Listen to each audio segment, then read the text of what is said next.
Man labai patiko vaidyba, ta fėja. Tiesiog labai. Patiko daug dainų, daug geros nuotaikos ir vaidyba, žinoma, aktorių yra wow. Gražus visas pastatymas. Man Kakė-Makė yra gal kaip mūsų laikų šiuolaikinė telebimbam, kur dainos labai visas įsimena, kurias norisi kartu dainuoti ir smagu žiūrėti. Uka, uka, uka, ka, kas ten šlama miške? Uka, uka, uka, ka, kaip skamba miške. Labai smagu matyti, kai atėnė apsipatenkinus klausosi, įdėmiai žiūri, ploja, tai mes kažkaip su Ednu sakom, net ir mums labai patiko iš tikrųjų.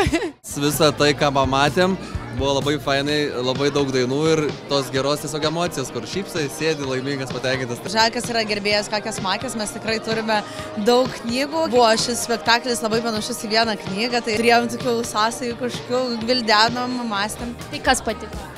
Kakė-Makė. Ir katė.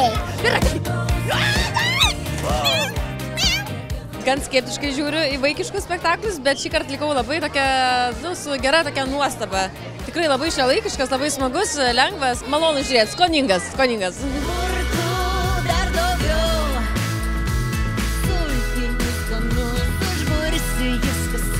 Ana, tau patiko?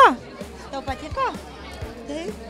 Iš tiesų toksai kažkoks naujoviškas priėjimas ir tikrai labai džiugu ir suaugusiems buvo.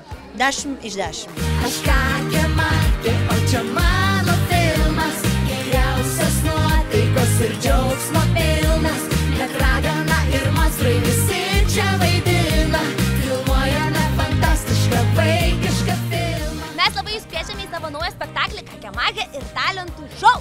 Viskas, lauksim labai.